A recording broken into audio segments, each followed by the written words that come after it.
Les membres du gouvernement Makosso reviennent toujours sur cette chanson. Il n'y a pas d'argent. Mais c'est vous qui l'avez volé, l'argent du Congo. C'est vous qui l'avez placé dans les paradis fiscaux. Pourquoi vous n'avez plus le courage d'œuvrer pour le retirer? Il ne faut pas que l'arbre, soi-disant Dongou Zidane, cache la forêt. Il faut que tout soit mis à nu. Ils sont au gouvernement, ils sont au Parti congolais du travail, etc. Ils doivent prendre conscience qu'ils doivent rembourser cet argent au niveau des retraités, des travailleurs, etc. Ce n'est pas sérieux. Et quand j'apprends aujourd'hui que dans des lycées dits d'excellence, on a parfois des difficultés à payer les enseignants, mais ça me fait terriblement mal. On n'a plus de rue. Mais qu'est-ce qui nous reste? Regardez comment le quartier de Mpilou, la base, est en train de se détruire seulement avec les pluies. Comment on fait? Non, je crois qu'il Vous faut. avez dit, il n'y a plus Non, du riz, il n'y a plus du riz dans les lycées d'excellence. Comment ça? non, il y a beaucoup de lycées et c'est ça qui me peine. J'ai eu la chance d'être pris en charge par l'État et j'étais interne. C'est toujours un plaisir. Mais quand l'État n'arrive plus à assumer ce genre de responsabilité, Christian, c'est inacceptable. Et que dans le Et même quand temps, je il y a dis des gens qui s'enrichissent illicitement, tous les jours.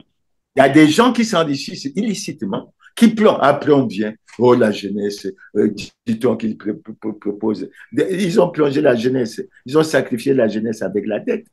Ils ont sacrifié la jeunesse avec les problèmes des terres.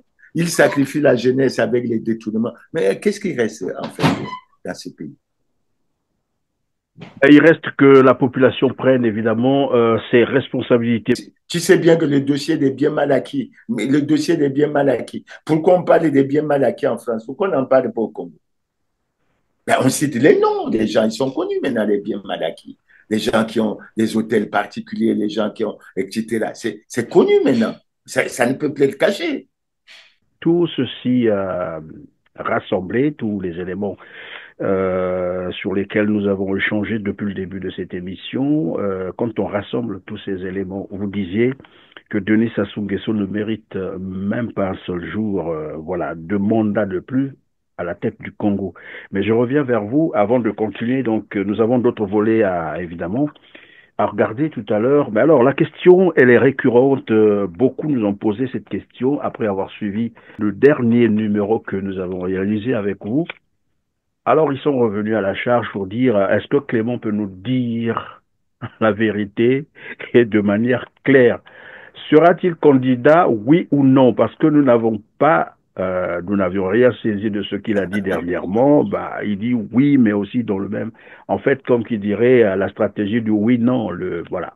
Est-ce qu'il peut nous dire réellement, sera-t-il candidat ou non à l'élection présidentielle de 2026?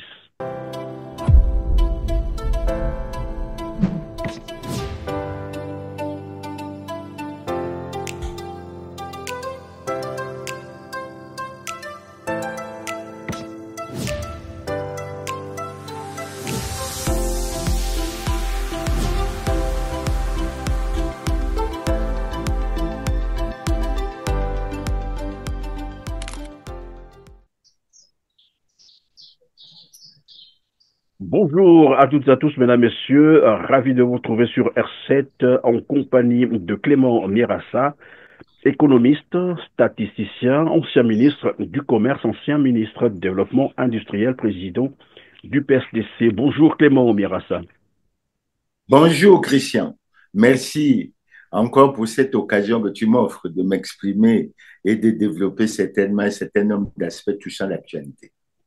Merci Clément Mirassa de participer à ce numéro Droit de savoir. Denis Sassou Nguesso, vous le savez, a pris part à la cérémonie d'investiture du président élu du Gabon, Brice Clotaire Oligui Nguema. Mais une chose a retenu mon attention, mais aussi a frappé, je crois, l'assistance au stade où se déroulait l'événement. C'est l'arrivée de Denis Sassou Nguesso à bord d'un Rolls-Royce Cullinan. Le prix, tout le monde sait, c'est le dernier cri, Rolls. On nous dira après que ce n'est pas sa voiture, mais moi c'est le symbole pour un président dont le pays est en ruine, en pleine crise économique. Quel commentaire cela vous inspire? Mais avant de réagir, je vais vous proposer évidemment cette image pour mettre évidemment nos téléspectateurs dans le contexte suivant. Participation à l'investiture du président gabonais Brice Clotaire Oligui Nguema élu à la magistrature suprême au terme du scrutin du 12 avril dernier avec 94,85% des suffrages. Excellences, distingués invités, mesdames et messieurs, arrivée de son Excellence, Monsieur Denis Sassou Nguesso, président de la République du Congo.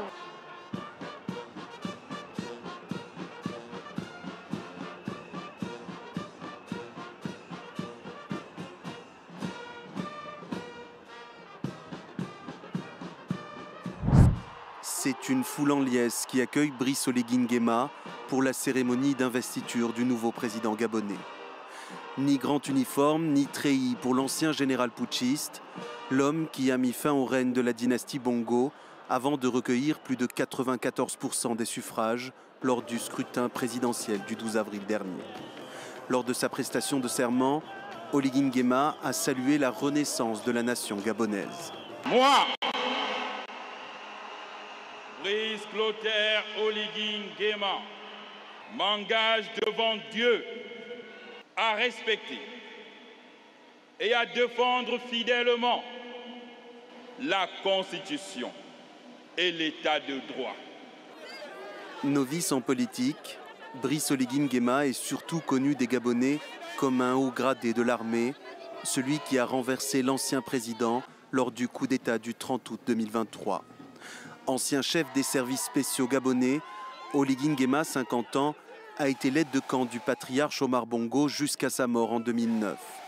Il a par la suite été nommé chef de la garde républicaine par son fils Ali Bongo, puis attaché militaire des ambassades du Gabon au Sénégal et au Maroc, pays où il a été formé à l'Académie royale militaire de Meknes.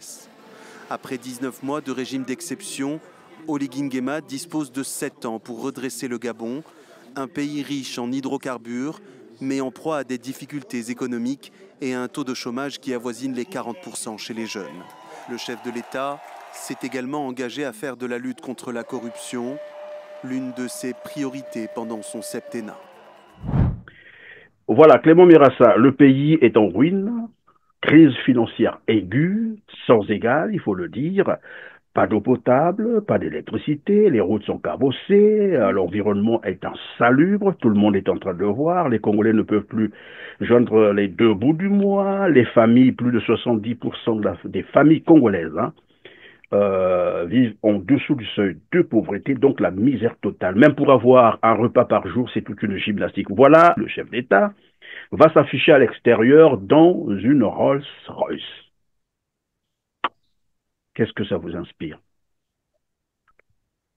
Christian, merci bien pour ta question, mais je suis préoccupé parce qu'il y a un aspect que tu devrais d'abord aborder.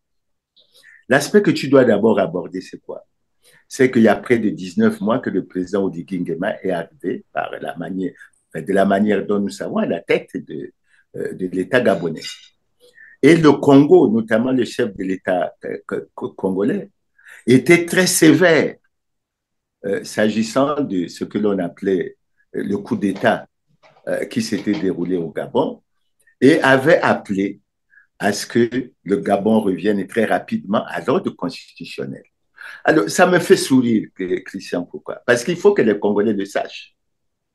Le Congo a changé sa constitution en 2015, en violation flagrante de la constitution du 20 janvier 2002, mais plus encore en violation de l'acte constitutif de l'Union africaine qui interdit et rejette les changements anticonstitutionnels de gouvernement et en violation de la charte africaine de la démocratie, des élections et de la gouvernance. Ce qui veut dire que le Congo, après avoir fait ce constat, et je vous rappelle toujours, je rappelle aux téléspectateurs, cette déclaration du président Doumbouya qui avait relevé qu'il y avait des coups d'État qui se faisaient pour que les gens demeurent éternellement au pouvoir, pour lesquels la communauté internationale était silencieuse. Le cas du Congo est dans le Congo est dans ce cas. Donc, il faut relever, Christian, avant de parler de l'aspect des symboles au niveau de la voiture, que le Gabon, qui a connu un coup d'État il y a près de 19 mois, a déjà réintégrer l'ordre constitutionnel. Mais le Congo, depuis 2016, nous ne sommes pas dans l'ordre constitutionnel. Nous ne sommes pas dans l'ordre constitutionnel. Et nous sommes toujours en violation de nos lois et règlements. D'autant, Christian, et il faut que les Congolais le sachent, qu'on a prétendu changer la Constitution pour faire évoluer les institutions, mais on ne respecte même pas cette Constitution. On ne la respecte même pas. C'est pour ça que j'aime à dire et à relever assez souvent que le Parti congolais du travail n'est pas en conformité avec la loi, que le président de la République du Congo est en situation délicate et manifeste d'incompatibilité constitutionnelle. Donc, je tenais à ce que ça soit bien vu. Et je souhaite que les Congolais, notamment les juristes, regardent cette situation. Parce que lire l'article 66 qui dit que le président est élu pour un mandat de 5 ans et il est 2 fois éligible, c'est des choses sur lesquelles on devrait revenir et sur lesquelles on devrait avoir les débats. Maintenant, sur ce que tu dis. Oui, le symbole. Christian, mais qu'est-ce que je vais te dire? Le Congo exécute actuellement un projet de société dénommé Ensemble poursuivons la marche. Ça veut dire marche vers le développement. Est-ce qu'on peut aller vers le développement et tolérer la corruption, les vols, les détournements des deniers publics, la fraude, la concussion et autres? Mais plus grave encore, Christian, puisque les Panama Papers l'ont révélé. Aller voler de l'argent au trésor public pour aller le déposer dans les paradis fiscaux. C'est-à-dire contribuer à enrichir et à développer d'autres pays et à plonger son propre pays dans la misère et dans la souffrance. C'est pour ça que je te dis, ce qui préoccupe les gouvernants congolais, ce n'est pas les Congolais. C'est l'enrichissement sur la base des richesses du Congo pour se mener une vie ostentatoire, comme on a vu. Ostentatoire, une vie avec beaucoup d'arrogance, etc. Et je rappelle aux gouvernants congolais qu'ils sachent qu'en février 1979, on a cru devoir condamner le président de l'époque, Jacques Jachet Yombi Opango, justement pour, semble-t-il, c'est ce comportement ostentatoire, son goût immodéré pour l'enrichissement, etc. Mais aujourd'hui, ce qui se passe, c'est très grave. C'est très grave. Et c'est pour te dire que le comportement en termes de symbole des gouvernants congolais contraste fortement avec la situation que vit le Congolais à l'intérieur. Et on peut se permettre un certain nombre. Mais la preuve, Christian, je te l'ai déjà dit, un ministre d'État congolais gagne presque autant que le président américain. Non, plus que le président américain. Plus que le président américain, en fait. Plus que le président américain. Le premier ministre congolais gagne plus que le président américain. Combien gagne le président congolais? Je n'en sais rien. Mais tu as déjà une idée. Dans un pays où tu connais, le SMIC, il y a 70 400, enfin, il a été relevé. Tu me diras que c'est 50 000. Quand tu as un premier ministre qui gagne 25 millions et que le SMIC est à 70 400, ça traduit bien en termes de symbole l'indifférence, le mépris qu'on a pour les Congolais. Et surtout ce qui me gêne, c'est ce plaisir qu'ils prennent à plonger les Congolais dans la misère, dans la souffrance, alors qu'eux, ils ont choisi de vivre dans l'opulence sur la base, pas d'une richesse qu'ils ont créée, mais sur la base des richesses qui appartiennent à l'État congolais, c'est-à-dire à tous les Congolais. Donc, en termes de symboles, ça ne me surprend pas. C'est le vécu quotidien et les Congolais le savent parfaitement.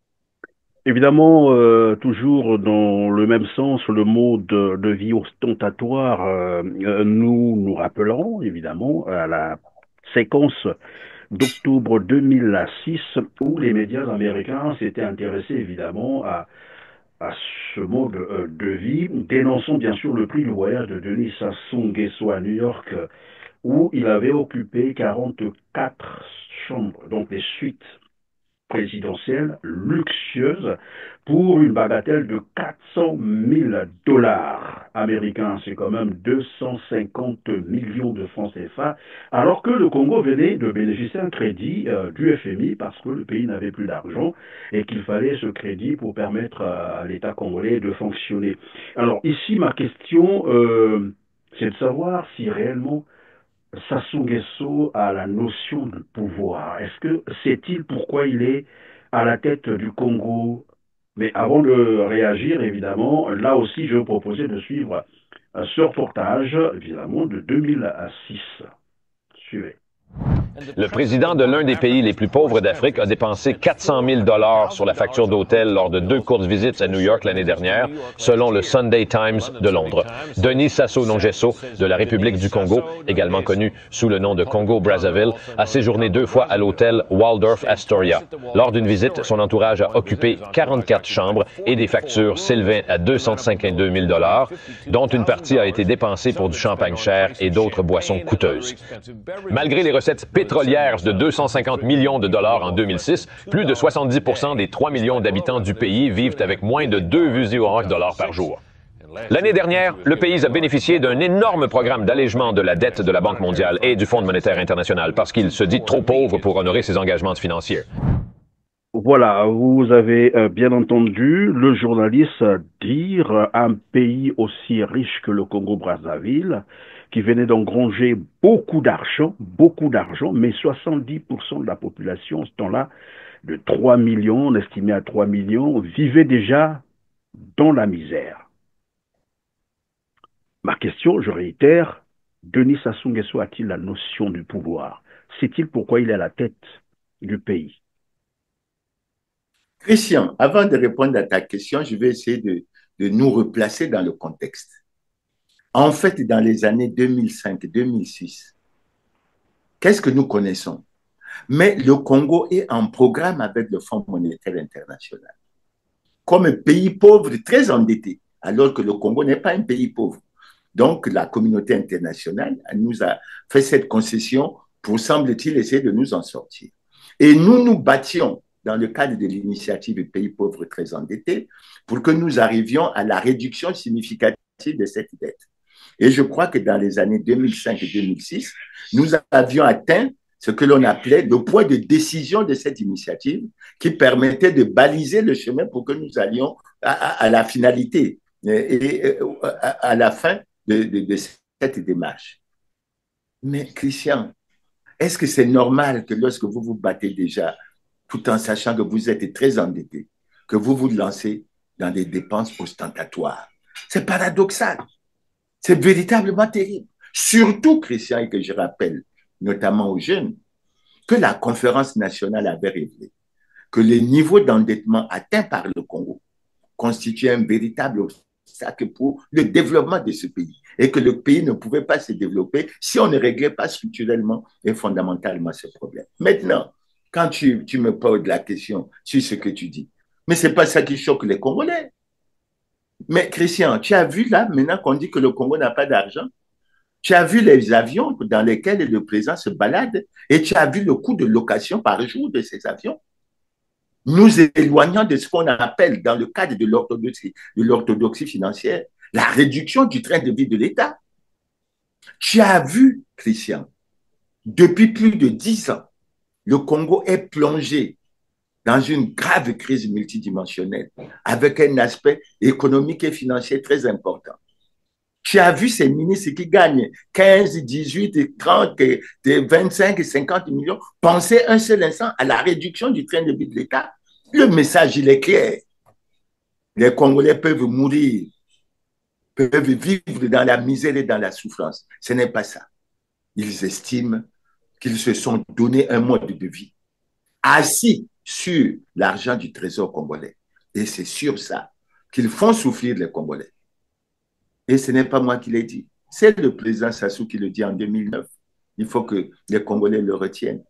Je ne surprends personne en affirmant qu'en dépit des efforts multiformes, le Congo n'est pas, hélas, exempt de corruption, de fraude, de concussion, de détournement des deniers publics et autres.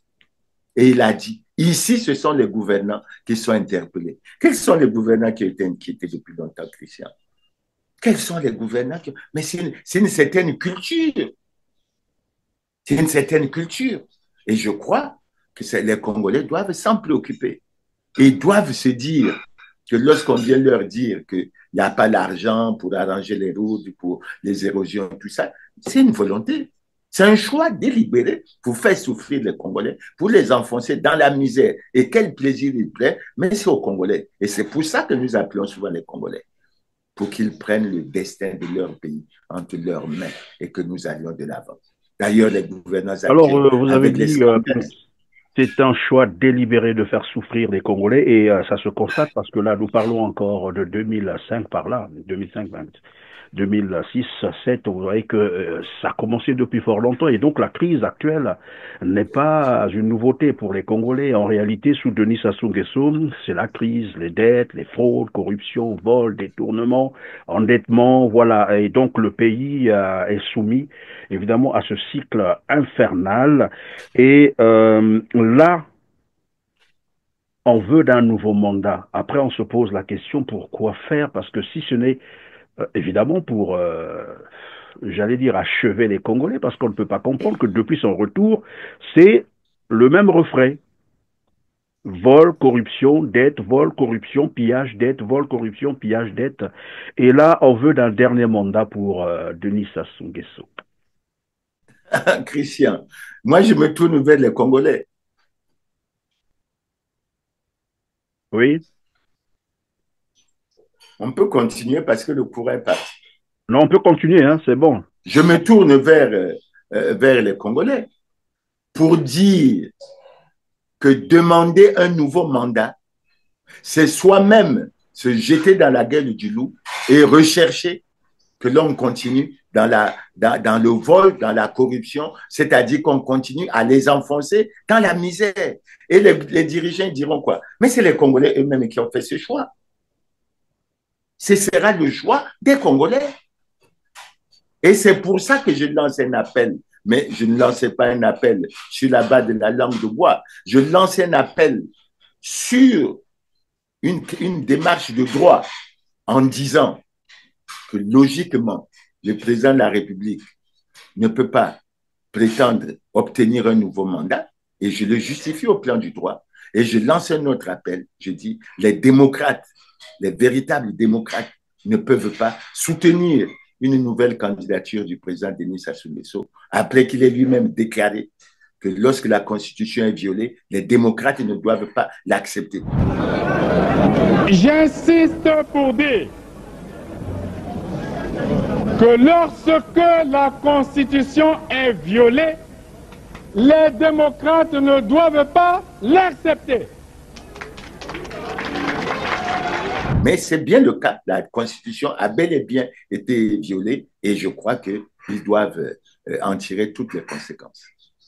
Merci Clément Mirassa. On reviendra d'ailleurs sur vous-même parce qu'évidemment la question elle est récurrente. Beaucoup nous ont posé la question de savoir mais est-ce que Clément Mirassa sera candidat ou non? C'est vrai, nous l'avons suivi, mais jusque-là il y a toujours l'ambiguïté. On veut être rassuré. Venons-en d'abord à la lettre ouverte des retraités de la DGSE, DGST, en fait l'actuelle CID. Hein.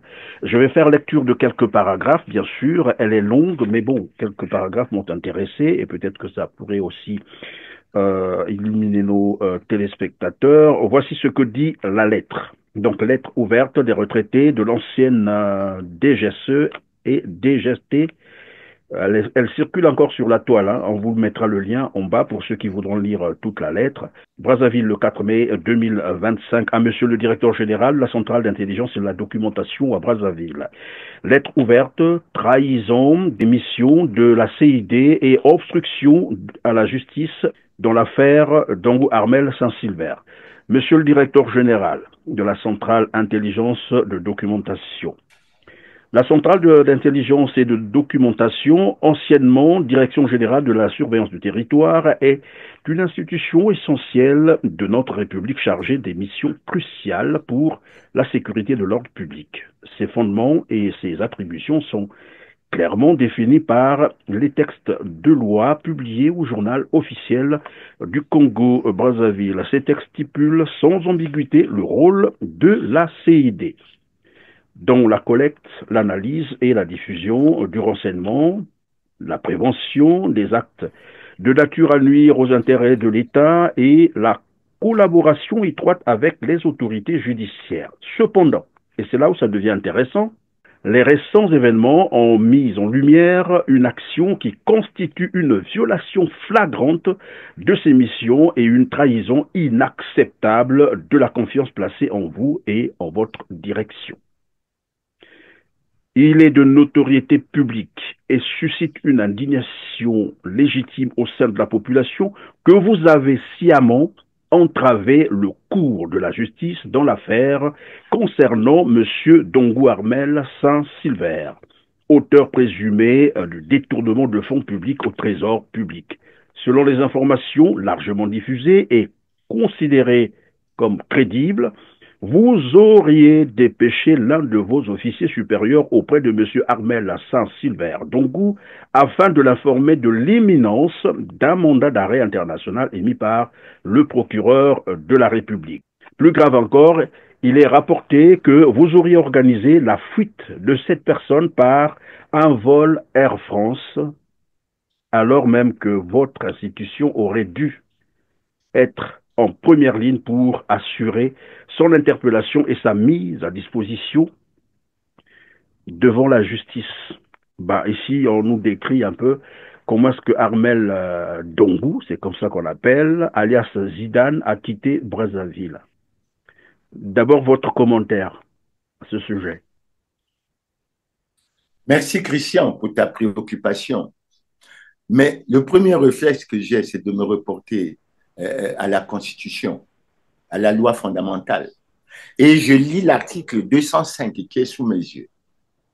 L'article 205 dit ceci, parce que je considère que la CID était des instruments importants de la force publique. De la force publique. Et cet article dit ceci, Christian. La force publique est apolitique. Elle est soumise aux lois et règlements de la République. Elle est instituée dans l'intérêt général. Nul ne doit l'utiliser à des fins personnelles. Ce qui veut dire que ce qui est relevé par ce collectif est extrêmement grave. Et ça touche une personnalité très importante dans le dispositif de la force publique. Où est la loi?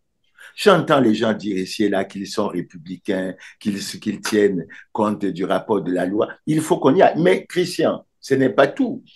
Je vais rafraîchir la mémoire des Congolais sur un fait déjà qui touche non pas la CID, mais la structure qui a précédé la CID, la direction générale de la surveillance du territoire.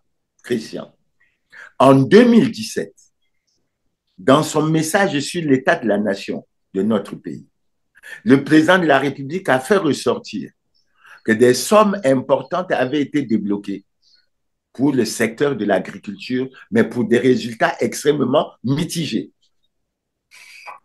Immédiatement après, le procureur de la République a réagi avec promptitude et a instruit la direction générale de la surveillance du territoire de mener une enquête afin de la compréhension de ces dysfonctionnements.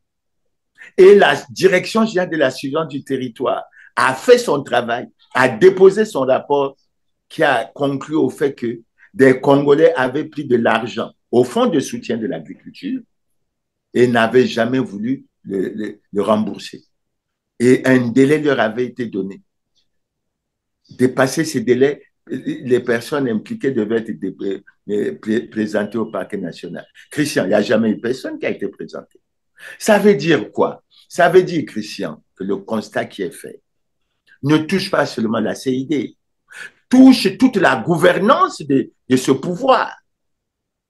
Une gouvernance mafieuse basée sur le vol. Et on a fait du vol un élément important de la gestion du pays. Ça veut dire qu'on a fait quel choix? On a fait le choix de l'autodestruction du pays. Parce qu'on ne peut pas se baser sur des valeurs aussi négatives pour espérer développer le pays. Et vous voyez bien que les gouvernants sont pris dans un piège. Quand ils viennent dire devant les Congolais, ensemble, poursuivons la marche, mais c'est de la tromperie, c'est de l'hypocrisie. Ils veulent dire aux Congolais, soutenez-nous pour que nous nous enrichissons et que vous vous appauvrissez. Mais c'est aux Congolais de comprendre ce message. Et ils ne touchent pas seulement la CD, Christian, pose-toi la question. Où sont les organes de contrôle? Où sont les organes de contrôle? Et en ce qui concerne Zidane, j'ai rappelé dans une émission que j'ai déjà faite, il a séjourné 3 jours au niveau de la centrale d'intelligence et de documentation. Pour qu'on découvre après quoi? Mais qu'un mandat d'arrêt international a été mis contre lui parce qu'il est soupçonné des faits de détournement sur la période 2020-2025. Et qu'est-ce que tu peux comprendre là-dessus, Christian?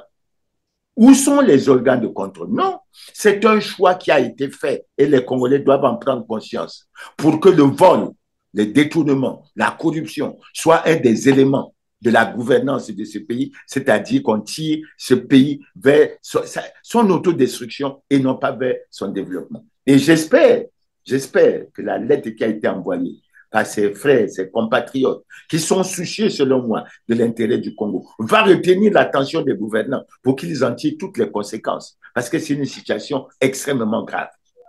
Et ce qui est beaucoup plus dangereux, c'est que, et curieux, j'allais dire, c'est la dame qui avait été arrêtée et qui finalement a été libérée. On n'explique pas aux Congolais pourquoi cette dame a été libérée. Et lorsqu'on interroge ou lorsqu'on pose la question à Thierry Mongala au cours de la dernière quinzaine du gouvernement, sur la question évidemment de ces détournements de fonds au trésor public, voici ce qu'il répond. Cette affaire relève des services compétents. Si affaire il y a. Les services compétents, c'est les services de justice, qui sont de 2 types. Vous avez les services du procureur de la République, qui éventuellement mènent une instruction, ouvrent une information judiciaire, et qui peuvent, à l'occasion de la recherche de la vérité ou d'éléments matériels sur une clameur ou sur quoi que ce soit d'autre, mettent en mouvement un certain nombre de services, notamment la police judiciaire et tous les services de police afférents. Ce travail, s'il est fait, ne peut pas appeler de commentaires de la part de l'exécutif. On n'a rien à dire là-dessus. Sinon, on est, excusez-moi l'expression, dans un chamboulement de l'état de droit où l'exécutif serait mis à contribution là où ce sont les services compétents qui ont la main. Voilà, Clément Birassa, pour Thierry Mongala, le gouvernement congolais n'est pas informé. Voilà, pour l'heure, ils ne sont pas encore informés. Mais je me rappelle, lorsqu'il s'agissait du général Jean-Marie Michel Mokoko, à ce temps-là, je crois que c'est Mabiala qui était interrogé, il était ferme là-dessus pour dire oui, il doit répondre, voilà, nous avons ci, ça. Et aujourd'hui, lorsqu'on parle de Sylvain Dongou, le gouvernement n'est plus informé. C'est quand même bizarre, est-ce qu'on peut parler de la duplicité finalement de ce gouvernement? Et comme vous l'avez dit tout à l'heure, c'est tout le système qui est pris au piège en fait. Non, Christian, je crois que Thierry Mongala a échappé par une ruse. Parce que la question qui lui a été posée a été claire. Et elle s'interrogeait, elle se reposait sur d'autres volets. Mais il ne va pas se dérober. Le volet, c'est quoi, Christian? Le premier volet auquel Thierry Mongala aurait dû répondre. Qu'on explique aux Congolais comment M. Dongou Armel Silver, alias Zidane, a pu être nommé à un poste aussi stratégique de celui de directeur des titres et des valeurs au Trésor. La question est déjà là. Cette nomination ne s'est pas faite au niveau de la justice, elle s'est faite au niveau du gouvernement. Lorsque cette nomination est faite et qu'il y a les réalisations, je tiens aussi, je ne sais pas encore vérifié, mais j'ai suivi un compatriote qui a dit clairement que M. Dongou Zidane détiendrait 25 immeubles sur le territoire national et 603 immeubles. Et je crois qu'aujourd'hui, on commence à avoir des idées, puisque sur les réseaux sociaux, on a vu cette belle allée ou rue de Gamboma, qui est pratiquement devenue le quartier de ce monsieur.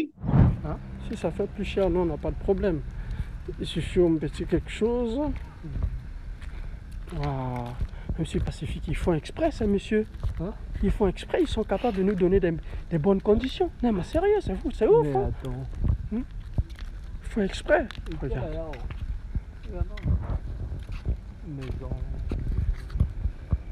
Regarde-moi ça. Merde. C'est irreconnaissable, là. Et quand on suit ça, on se dit, mais avec les immeubles qu'il a dit on construit à Brazzaville, à Pointe-Noire, etc., mais on peut approcher les 85. Pendant ce temps, le gouvernement est où? Pendant ce temps, les organes de contrôle sont où? Parce qu'on s'acharne souvent sur les opposants. Pendant tout le mois de septembre, mais le problème de Dongou Zidane a occupé pratiquement tous les médias. Et qu'est-ce qu'on en a fait? Et comme tu as dit pour Moukoko, dès qu'il a annoncé sa candidature le 9 février 2016, et après, le 16 février 2000, qu'est-ce qui s'est passé le soir? Il y a une vidéo sur laquelle, finalement, on lui a mis un certain nombre de choses sur le dos, et puis, finalement, il est dans sa 9e année en prison. Non. Et ensuite, Christian, mais que le gouvernement explique, comment ce monsieur a pu, avec sa collaboratrice, sa collègue, être élevé à la dignité de l'ordre du mérite congolais. Comment ça a pu se faire? Je suppose qu'il y a des enquêtes de moralité, sauf si, comme certains Congolais le pensent, au Congo, tout s'achète. Donc, vous pouvez être médiocre, mais vous pouvez tout obtenir à partir de l'argent que vous avez obtenu également par des procédés qui sont fortement discutables. Donc, c'est pour ça que je dis, et ensuite, Christian, le gouvernement doit répondre. J'ai souligné dans une émission que j'ai faite, Dongou Zidane n'a jamais déclaré son patrimoine. Est-ce que dans un pays sérieux, on peut être trésorier, directeur général adjoint du Trésor, nommé le 9 novembre, installé le 13 novembre, sans que cela n'ait été suivi par une déclaration de patrimoine, qui est une exigence constitutionnelle et qui dit clairement que l'obligation de déclaration de patrimoine se déroule lors de la prise de service et à la cessation de service. Donc, il a pris son service, il a cessé son service. Mais M. Thierry Moungala doit expliquer aux Congolais qu'est-ce qui se passe au gouvernement. D'ailleurs, en passant, je note des Christian, il faut que les Congolais le sachent. Mais la déclaration de patrimoine ne se fait plus. Elle ne se fait plus. Il y a eu des tergiversations, mais elle ne se fait plus. Pourquoi?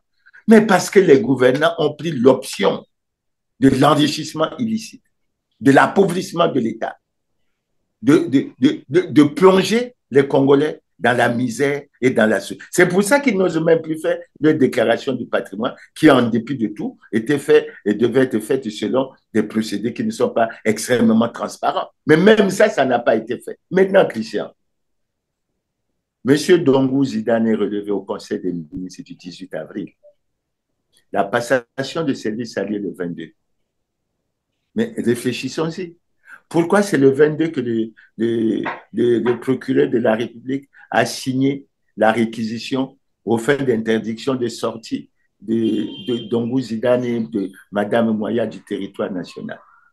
Pourquoi c'est ce même jour que Dongou Zidane a pris l'avion le soir malgré la réquisition qu'il y a eu? Il y a trop de faits troublants. Mais le problème, c'est quoi, Christian? Il faut que les Congolais le sachent. Mais Dongou Zidane n'est que le symbole, ce n'est que la tête de l'iceberg. Ils savent tous, parce que ce n'est pas le seul scandale dans ce pays. Les scandales, ils sont extrêmement nombreux. Les 14 000 milliards, le FIGA, les 160 milliards au ministère de la... Mais c'est des réseaux qui se sont constitués pour appauvrir le Congo. Et il faut que les Congolais en prennent conscience et qu'ils soient debout. D'ailleurs, Christian, j'ai été un peu surpris, après toutes ces informations, de voir sur les réseaux sociaux, d'écouter des audios sur les réseaux sociaux. Audios selon lesquels on aurait instruit le ministre de la Justice, j'espère que c'est faux, comme quoi il fallait retirer le mandat d'arrêt international. Mais même s'il le retire, aujourd'hui les Congolais savent qu'il y a ce problème-là, ça n'a plus d'impact. Même s'il le retire pour les Congolais, le problème de Dongou Zidane doit être suivi, doit être résolu. Le problème de Moya, Stéphanie Gétu doit être résolu. Et il y a une autre question aussi qu'il faut se poser. Si ça a été fait, si cette arrestation ou ces documents ont été pris sur la base des textes, Christian, expliquez-moi. 2 directeurs généraux adjoints sont impliqués dans une grosse affaire et le directeur général du Trésor est en place. Mais il faut bien expliquer aux Congolais comment cette maison est gérée. Qui rend compte à qui est responsable devant qui.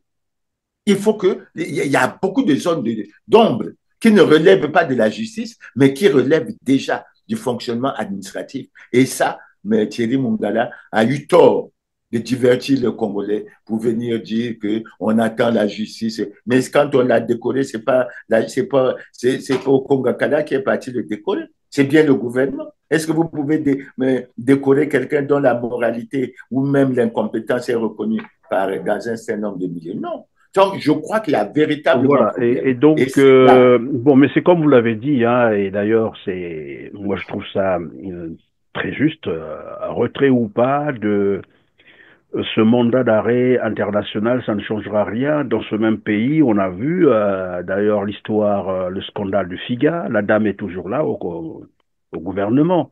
On a essayé un peu de distraire les Congolais, mais bon, l'affaire n'a jamais été traitée, alors qu'il y a eu détournement des milliards de francs CFA. Mais Christian, oui? Christian, pour donner de l'eau à ton moulin, le directeur général des impôts a été arrêté. Il a passé une nuit à la maison d'arrêt. Le lendemain, il a dit on payer une caution. Et vous savez ce qui s'est passé après? Il est venu tranquillement reprendre son poste dans une affaire après qui a posé beaucoup de problèmes avec le culte, ou je ne sais pas quoi, compte unique du trésor, etc. Mais on n'a jamais vu clair. Et on espère qu'il y aura un audit qui sera fait là-dessus. Oui, mais ça veut dire, Clément Mirassa, ça veut dire que les Congolais ne doivent pas être surpris de revoir Zidane aussi, disons, Dongou reprendre son poste parce que... Ah ben, il sera peut-être directeur général du Trésor, je n'en sais rien. Bon, on a connu, de toute façon, ce n'est pas, voilà.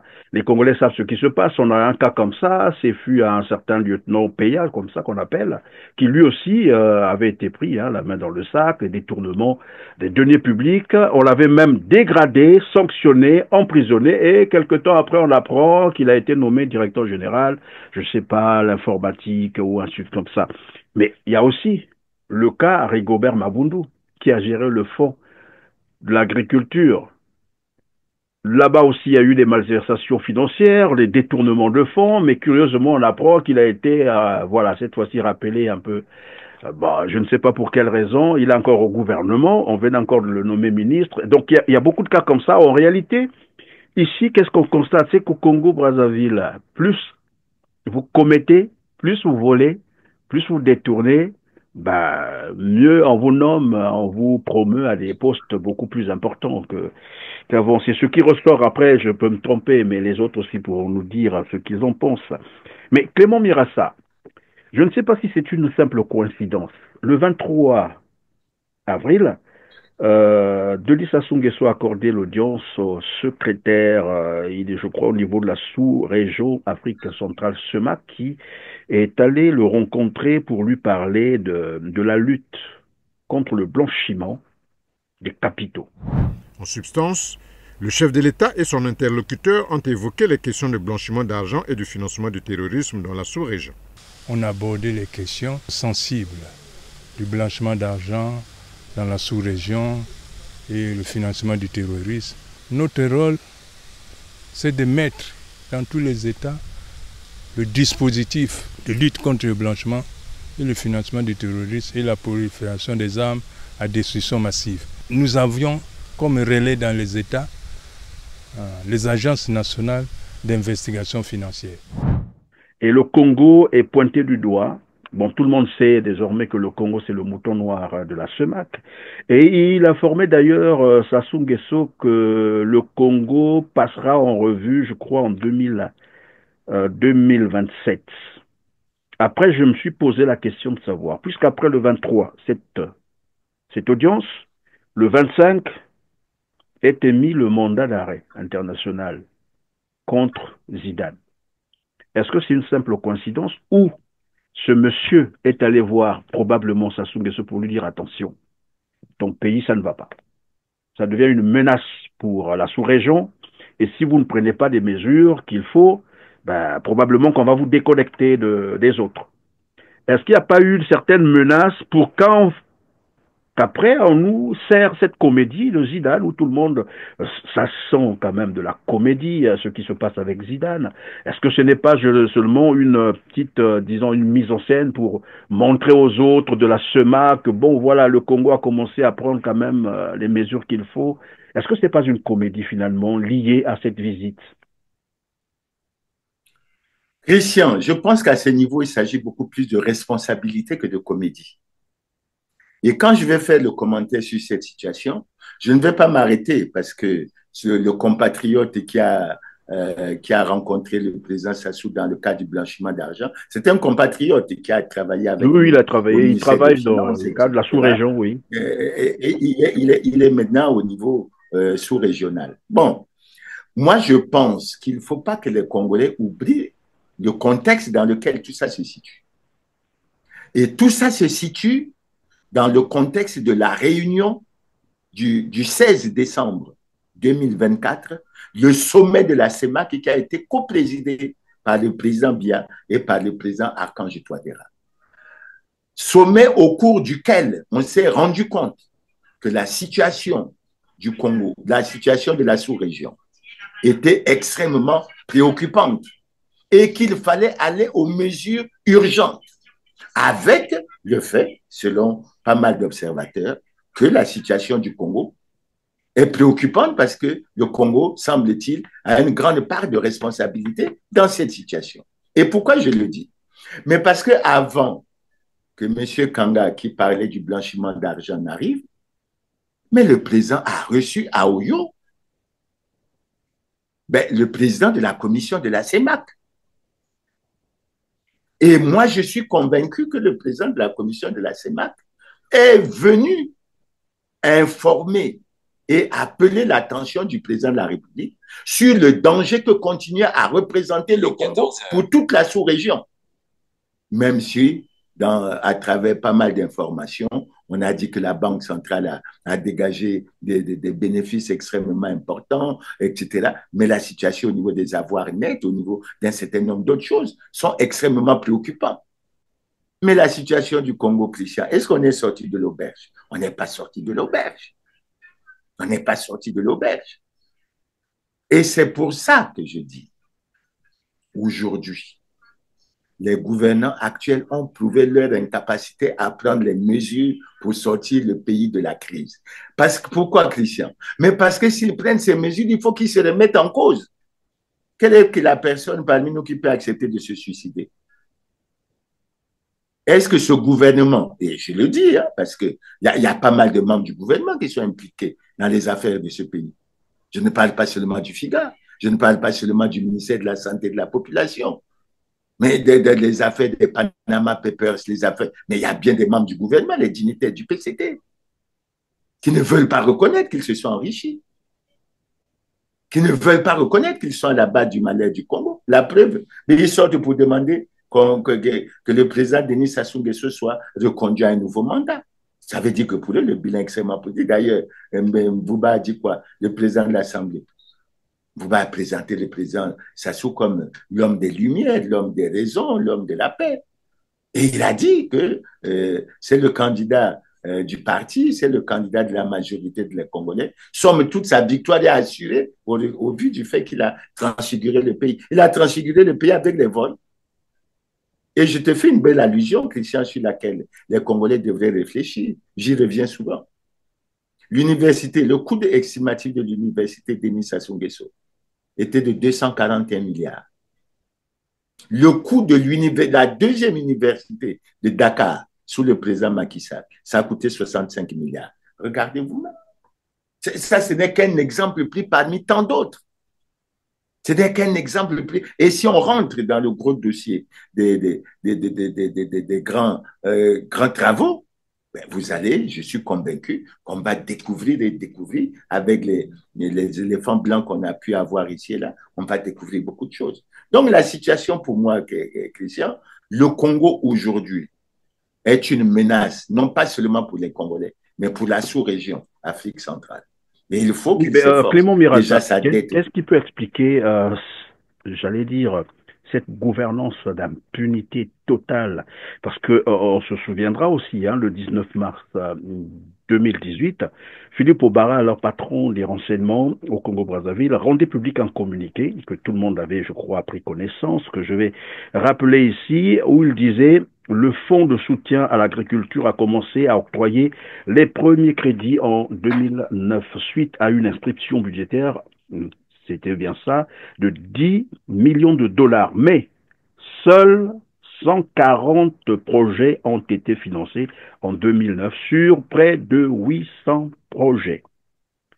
Et donc, par ce communiqué, Philippe Obara interpellait tous ceux qui avaient bénéficié de ces fonds de se manifester, de se prononcer au risque des poursuites judiciaires. Mais jusqu'à aujourd'hui, c'est resté lettre morte. Voilà pourquoi je pense qu'il y a une impunité totale et les gens volent, ils savent qu'ils ne seront pas interpellés ni voilà arrêtés. Et voilà pourquoi je posais la question de savoir qu'est-ce qui peut expliquer cela. Qu'est-ce qui peut expliquer cette impunité, se laisser aller, alors qu'on a les manettes du pouvoir. Christian, ta question a une grande valeur, une forte valeur historique. Christian, ta question a une forte valeur historique. Pourquoi je te le dis? Mais rappelle-toi de la déclaration du 12-12-1975 sous le président Marien Ngouabi. Le constat a été fait. Les vols, le fait que rien ne marchait, tant au niveau du parti qu'au niveau de l'État. Ça a été fait le 12 décembre 1975. Mais la suite a été quoi, Christian? La suite a été quoi? En 1977, le président Ngouabi a été assassiné. En 1977, le président a été assassiné. Et nous avons clamé, nous avons suivi l'information qui a dit que c'était le fait de l'impérialisme international. Mais nous avons une culture. Massamba Deba a créé beaucoup d'entreprises d'État dans ce pays. La philosophie de base même de l'entreprise d'État, c'était quoi? Mais c'était enrichir l'État, avoir une perspective, avoir une vision en termes de perspective pour que les jeunes qui sortent des écoles aient des emplois. Mais qu'est-ce qu'on a fait? Tout le secteur d'État est tombé. Je te prends un exemple simple, Christian. Hydro-Congo, qui avait l'exclusivité, le monopole de la vente du carburant, produit fortement demandé, mais perdait de l'argent chaque année. Mais regarde le nombre de sociétés pétrolières qui sont en train de faire des bénéfices et tu vois bien que ça marche bien dans beaucoup de cas. Le président Ngouabi a passé son temps à insister sur un problème, Christian, le problème de l'homme, le problème des mentalités. Mais ça n'a pas évolué. Au contraire, ça s'est empiré. Prends l'exemple de Zidane. Tu as vu, prends cette image de cette rue de Gamboma. Mais pose-toi la question, va voir la maison à Bakongo du président Alphonse Massamba Deba. Je m'excuse de prendre cet exemple. Va voir à Bakongo la maison du président Alphonse Massamba Deba qui a été président de ce pays. Mais tu vas te dire qu'il y a quelque chose qui ne va pas. Mais la conclusion à laquelle on arrive, Christian, on ne peut rien bâtir sur la base du vol, sur la base du détournement des deniers publics, de la fraude, etc. C'est vrai que les gens sont puissants, mais ils prennent cet argent, ils vont les déposer à l'extérieur. Regardez la décision que le président Trump a pris ou veut prendre. S'il prend tous les biens des gouvernants africains, etc., les jets et tout ça, il restera quoi? Ben, on aura appauvri le pays pour rien. On aura plongé le pays dans la misère. De toute façon, ils ont coutume à abandonner de l'argent comme ça quand il y a des poursuites judiciaires. Après, ils abandonnent des milliards qui pouvaient pourtant servir. Ils abandonnent, mais Christian, tu sais bien que le dossier des biens mal acquis, pourquoi on parle des biens mal acquis en France? Pourquoi on n'en parle pas au Congo? Ben, on cite les noms des gens, ils sont connus maintenant, les biens mal acquis. les gens qui ont des hôtels particuliers, les gens qui ont, etc. C'est connu maintenant. Ça ne peut plus être caché. Tout ceci rassemblé, tous les éléments sur lesquels nous avons échangé depuis le début de cette émission, quand on rassemble tous ces éléments, vous disiez que Denis Sassou Nguesso ne mérite même pas un seul jour voilà, de mandat de plus à la tête du Congo. Mais je reviens vers vous avant de continuer. Donc, nous avons d'autres volets évidemment à regarder tout à l'heure. Mais alors, la question, elle est récurrente. Beaucoup nous ont posé cette question après avoir suivi le dernier numéro que nous avons réalisé avec vous. Alors, ils sont revenus à la charge pour dire, est-ce que Clément peut nous dire la vérité et de manière claire? Sera-t-il candidat, oui ou non? Parce que nous n'avions rien saisi de ce qu'il a dit dernièrement. Bah, il dit oui, mais aussi dans le même, en fait, comme qui dirait la stratégie du oui-non. Voilà. Est-ce qu'il peut nous dire réellement, sera-t-il candidat ou non à l'élection présidentielle de 2026? Christian, je n'ai aucun problème à répondre à cette question. Et je me doute que vous me suivez vraiment sérieusement. Pourquoi je me doute? Mais parce que vous avez suivi, et ça a fait l'objet de beaucoup de débats d'ailleurs, j'ai même été critiqué sous d'autres cieux. J'ai lancé déjà des appels pour dire il faut que nous allions au rassemblement de l'opposition. Et j'ai même précisé, puisque c'est ça qui a fait l'objet de beaucoup de débats, de la vraie opposition, les vrais, les faux, etc. J'ai lancé un appel. Et je rassure les uns les autres que nous sommes en train de travailler. Nous sommes en train de discuter, de travailler pour que nous arrivions à ce rassemblement. J'ose espérer que quel que soit le nombre que nous serons, ben nous arriverons à ce rassemblement. Et je préfère vous dire, quand je vois les photos, je vous remercie pour cette sympathie que vous avez pour moi, où on souhaite que Clément Mirassa soit candidat unique de l'opposition. La première étape, c'est qu'on aille à ce rassemblement. La deuxième étape, c'est que ce rassemblement travaille. La troisième étape, c'est que quand on arrivera au problème si on arrive là, au problème de la candidature, ben ce rassemblement discutera et regardera franchement. Ben, Mirassa veut être démocrate et vous voulez qu'il soit dictateur. Je ne peux pas chercher une chose et son contraire. Je ne peux pas chercher une chose et son contraire, Christian. Je ne peux pas appeler au rassemblement et dire je serai le candidat et le candidat unique. Je m'impose, ce n'est plus ça. Non, nous sommes dans la démocratie.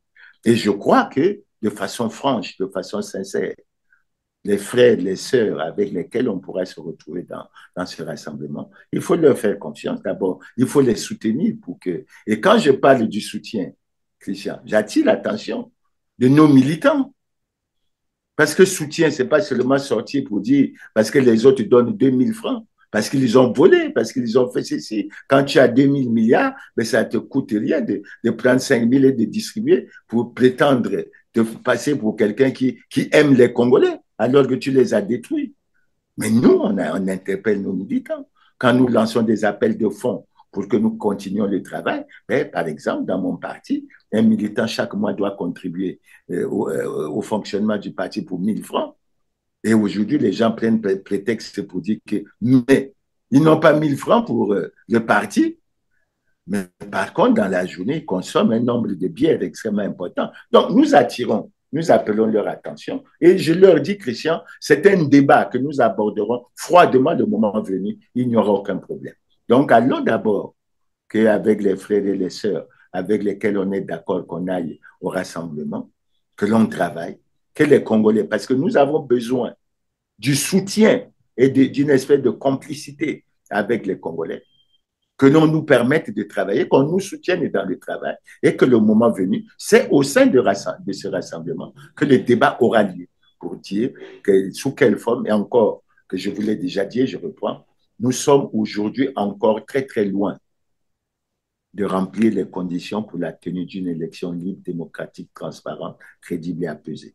Et j'ajoute autre chose. Nous sommes très loin. Pourquoi? Parce que quand je le dis, les gens ne croient pas.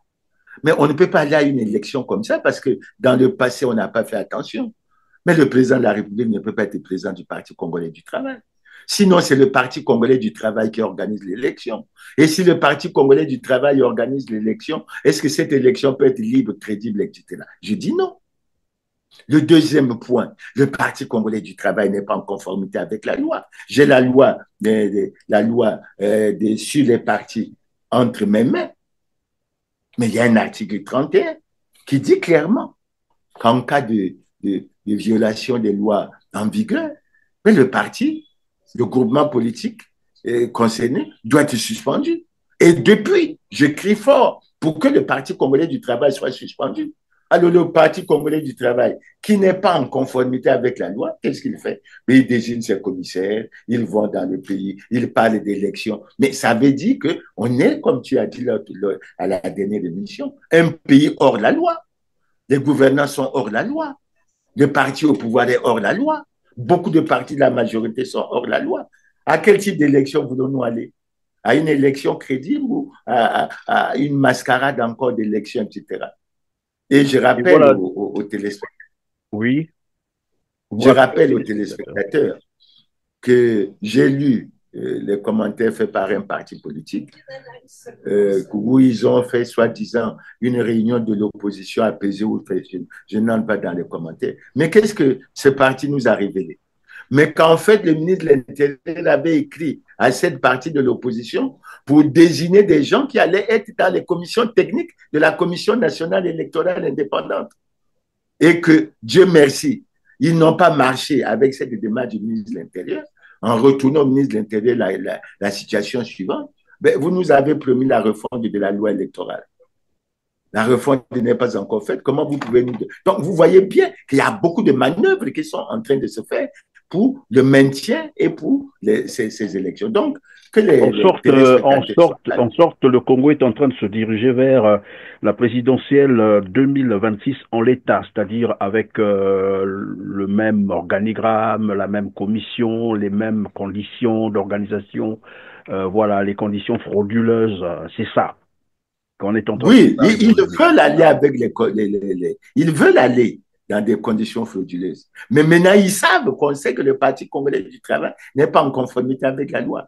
Christian, je donne aux téléspectateurs l'information qu'en mars 2024, le ministre de l'Intérieur avait invité les groupements politiques pour leur donner l'information qu'une concertation nationale, comme les mascarades qu'ils ont l'habitude de faire, allait avoir lieu et qu'à cette occasion, il allait avoir la refonte de la loi électorale. Mais Christian, pose-toi la question, depuis un an, pourquoi cette concertation ne s'est pas tenue? Et j'attire l'attention des gouvernants. Cette concertation n'a aucune base juridique. Ce qui a une base juridique aujourd'hui, conformément aux articles 227 et 228 de la Constitution, c'est le Conseil national de dialogue.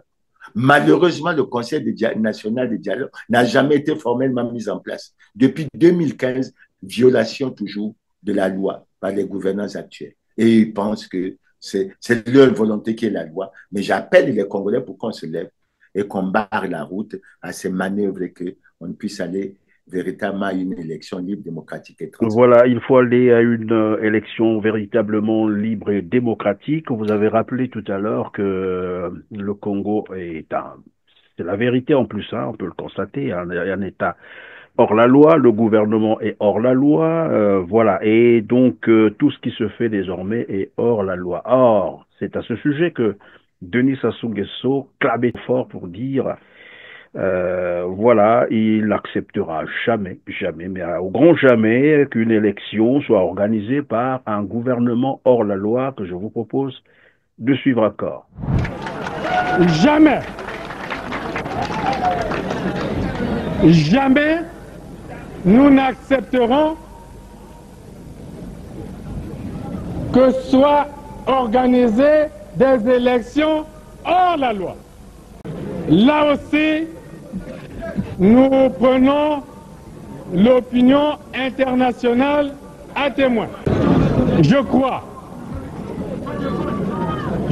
que tous les responsables de ce pays doivent penser aux intérêts du peuple, à la paix et à l'unité nationale. Partout ailleurs en Afrique où les dirigeants se sont permis de mépriser sur ces questions, ces dirigeants ont plongé leur peuple dans les drames que nous connaissons. Voilà.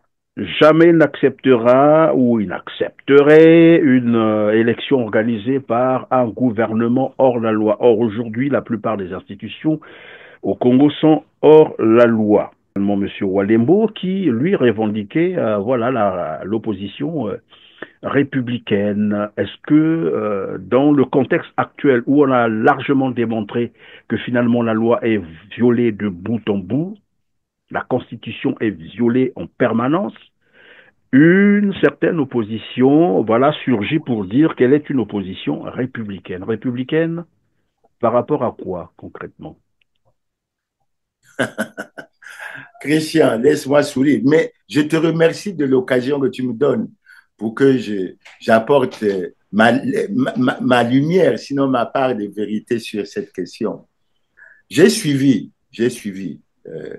Walembo dans une émission, je crois, Club de la Presse, avec Ondélé, le directeur général de la télévision, et puis un autre journaliste. Et j'ai entendu dire à plusieurs reprises qu'il faisait partie de l'opposition républicaine, c'est-à-dire l'opposition qui est respectueuse des lois. Et que l'autre opposition, d'après lui, ceux qui animent ces partis-là doivent assumer qu'ils sont à la tête d'entités non républicaines. Non, Monsieur Chris Walembo, soyons sérieux. Nous vivons tous au Congo. Qu'est-ce que ça veut dire être républicain? Christian, je tiens à donner l'information aux Congolais. Lors du congrès de décembre 2019, le Parti congolais du travail, les congressistes ont décidé unanimement de reconduire M. Denis Sassou Nguesso à la tête du comité central du Parti congolais du travail. Enfin, du comité central du Parti, c'est-à-dire à la tête du Parti congolais du travail. En violation flagrante de l'alinéa 2 de la Constitution du 25 octobre 2015, qui dit clairement que le mandat du président de la République est incompatible avec toute responsabilité au sein d'un parti politique. Christian, qu'est-ce que l'opposition républicaine a dit sur cette question? J'en viens, mais je donne l'information à l'opposition républicaine que Clément Mirassa, sur cette question, a introduit en juin 2020 un recours en inconstitutionnalité de l'élection qui avait reconduit M. Denis Sassou Nguesso comme président du Parti congolais du travail. Et la Cour suprême a pris une décision qui existe. Décision par laquelle elle s'est déclarée incompétente. Elle a choisi d'en faire notification au président de la République, au président du Sénat, au président de l'Assemblée, au Premier ministre, au ministre de l'Intérieur et au ministre de la Justice. Je demande à M. Walembo d'approcher ces structures et qu'il sache que pour Clément Mirassa, depuis 2020, le président Sassou Nguesso sait qu'il a violé la Constitution et qu'il a violé le serment qu'il a prêté de respecter et de faire respecter la Constitution. C'est pas républicain ça, Christian? Je te prends un autre exemple. Depuis 2002, et je suppose que M. Chris Walembo est dans ce cas, c'est-à-dire qu'il fait partie des personnalités qui n'ont jamais déclaré leur patrimoine lors de la prise de leurs fonctions, et les fonctions qu'ils assument là où ils sont. Mais Christian, c'est en 2021 qu'il y a eu un simulacre de cette opération. Et Clément Mirassa a réagi, a introduit un nouveau recours à la Cour constitutionnelle en 2022. Et Christian, le recours a été déclaré recevable par la Cour constitutionnelle qui a donné raison à Clément Mirassa. La loi a été amendée et depuis qu'elle est amendée, il n'y a aucun... Alors Christian, qui est républicain et qui ne l'est pas? Ce sont ceux qui sont silencieux quand on viole la Constitution qui sont républicains. Maintenant, le débat actuel, c'est lequel, Christian? Et je crois que M. Chris Walembo et ses amis le savent. Le Parti congolais du travail n'est pas en conformité avec la loi. Pour avoir violé l'article 26 de la loi 20-2017 du 12 mai 2017, qui dit que tout parti politique a le devoir de se conformer à la Constitution. Et en reconduisant M. Denis Sassou Nguesso comme président du Parti congolais du travail, le Parti congolais du travail a violé la Constitution. Par conséquent, l'article 31 de cette même loi qui dit que le Parti congolais du travail doit être suspendu, l'article 31, dans une loi qui a été adoptée par un Parlement majoritairement dominé par le Parti congolais du travail. L'article 31 est là. Et depuis ceux qui se disent de l'opposition républicaine, ils ont fait quoi? Et on peut continuer la liste comme ça. De sorte, Christian, que je te dis qu'il ne faut pas aller sur des préjugés. Et Clément Mirassa a prouvé qu'il était républicain.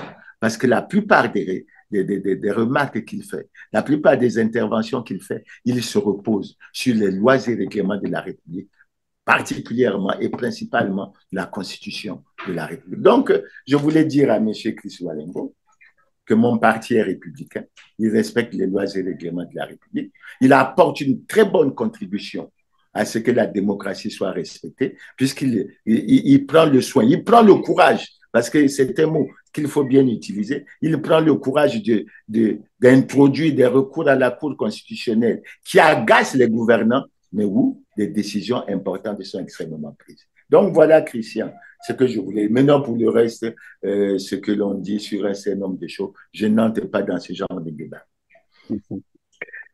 Merci Clément Mirassa. Nous allons terminer par ce dernier volet qui porte sur la signature d'un accord de collecte des ordures avec une société turque. Nous l'avions appris tous au cours de la dernière quinzaine, bien sûr, du gouvernement par le ministre Juste Désiré Mundele qui faisait comprendre aux Congolais qu'ils ont passé un accord, disons, à marché de gré à gré, pour cause, il y a eu urgence.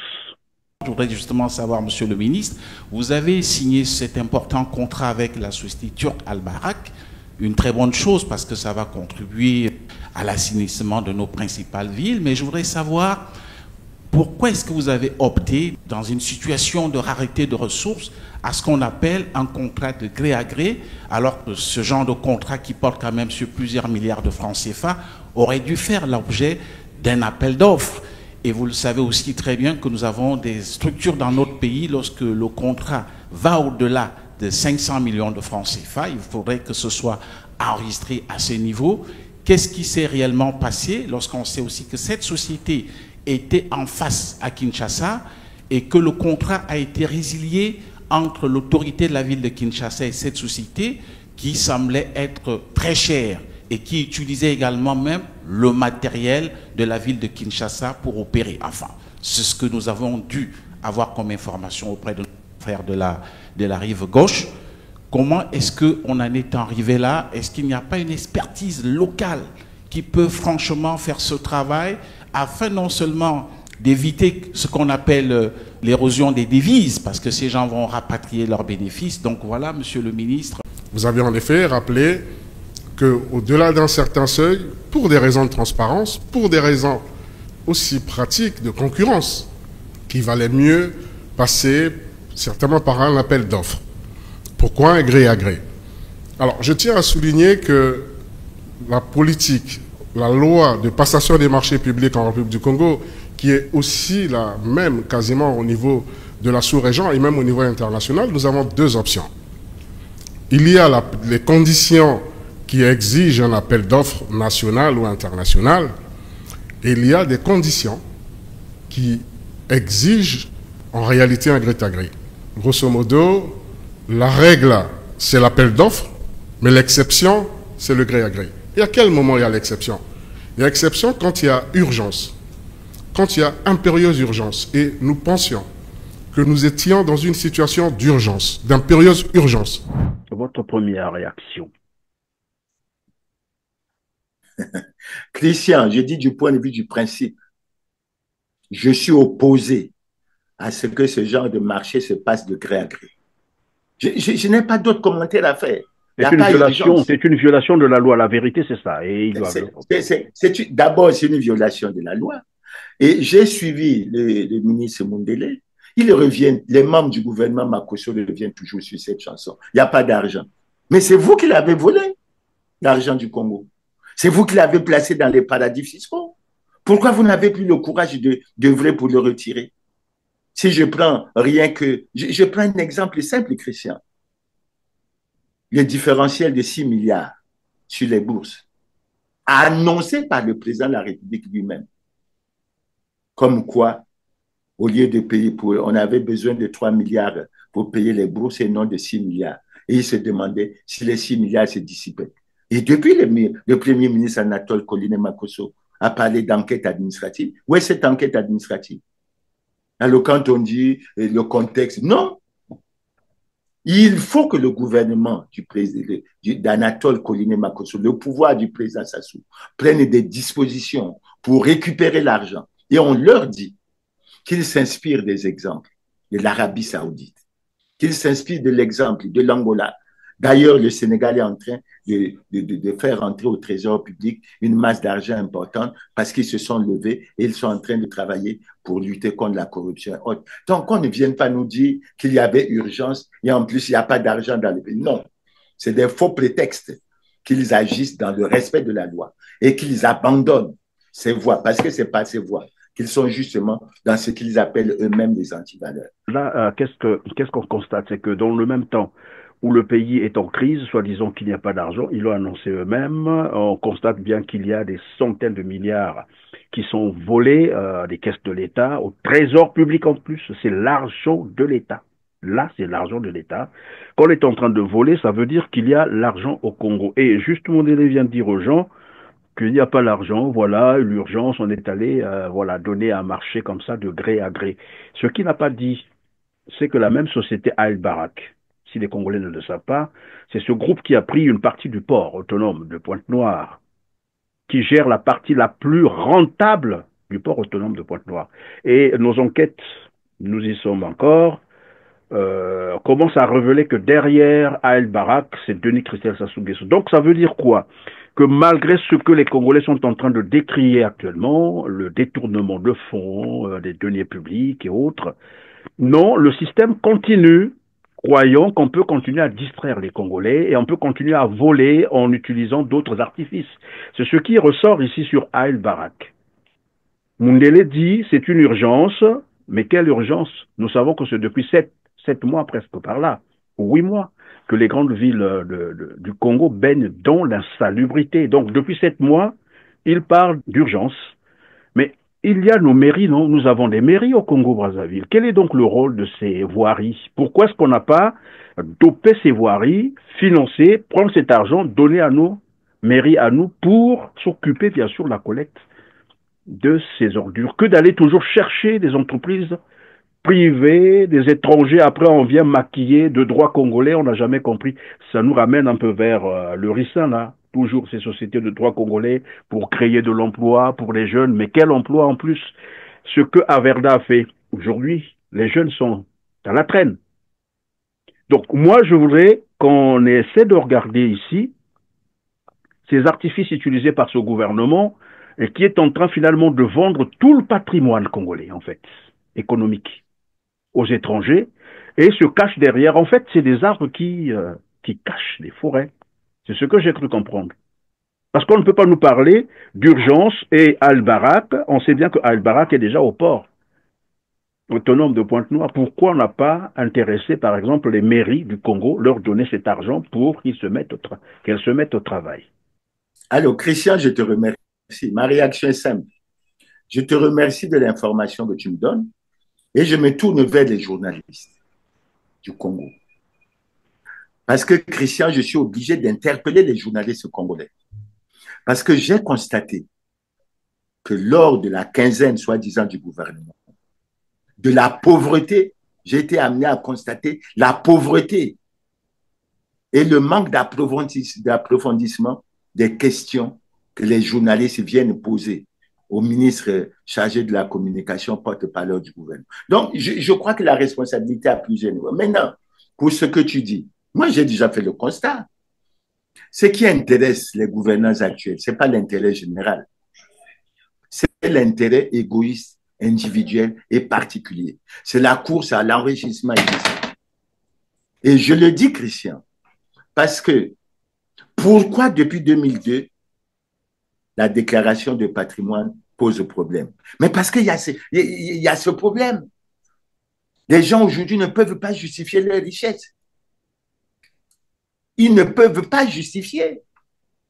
Si vous prenez M. Dongou, Armel Zidane, je ne sais pas combien il gagne à son poste, je ne sais pas à combien s'élèvent les salaires.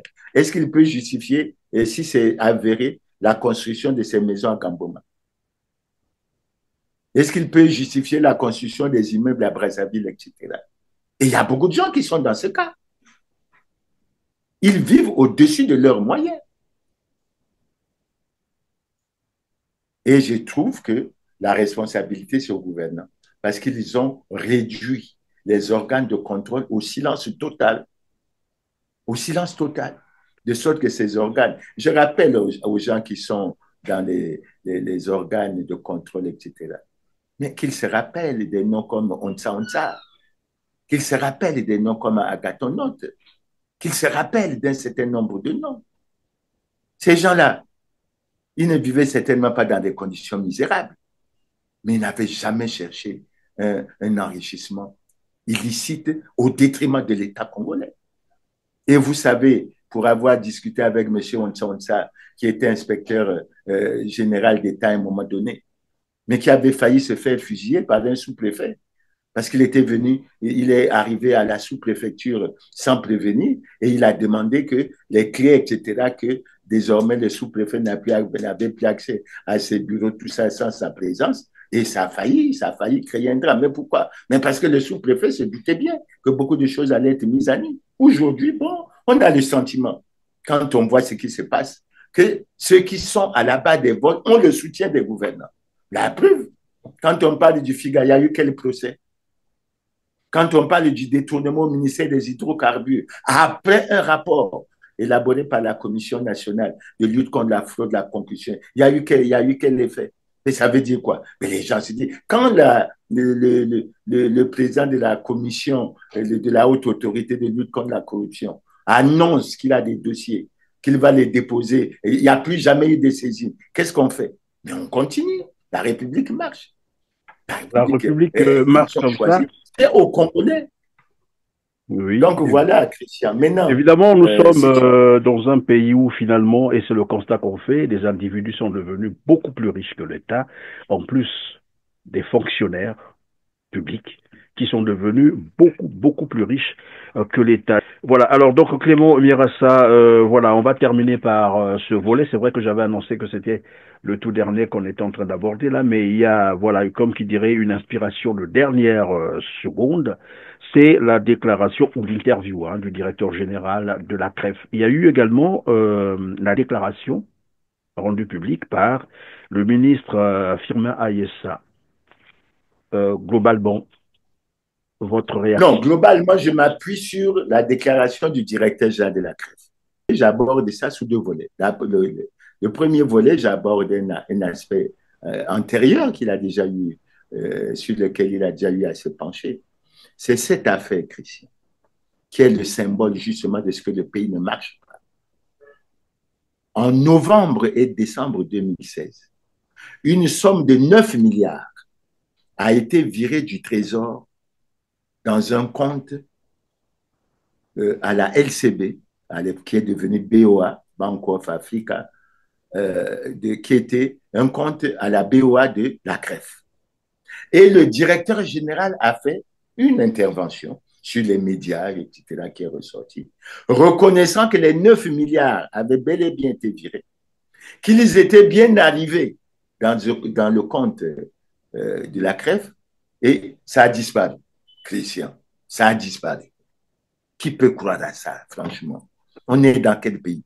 Et à l'époque, le directeur général de la CREF ajoutait que le dossier se trouvait à la CREF et il avait peur que ce dossier ne soit enterré. Jusque-là, je n'ai plus jamais entendu parler de ce dossier. Ça veut dire... disparu sans trace. Comme le président a dit, l'argent s'est dissipé sans trace, sans jamais laisser de traces. C'est une phrase que nous devons répéter à chaque... Mais non, sur ce que le directeur général de la CREF a dit. Mais c'est ce que je vous ai dit. une gestion mafieuse qui n'est pas basée sur le respect des textes. Est-ce que, Christian, on peut avoir la situation des dossiers, des scandales économiques et financiers qu'on a maintenant et être dans la situation où les retraités ont 41 mois d'arriérés de pension, où les retraités ne sont pas alignés tous à l'indice 300, où il y a les arrérages.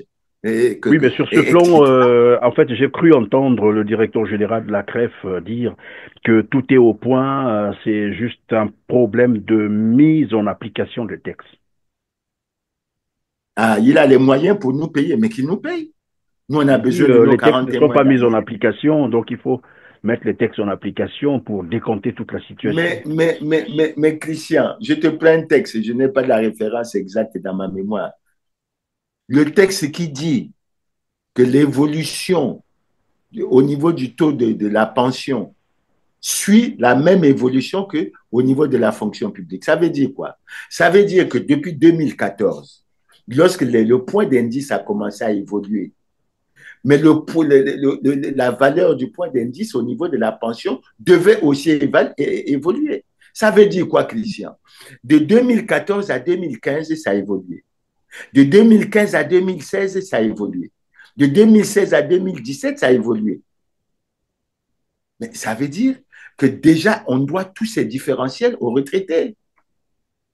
Les textes n'ont pas été appliqués.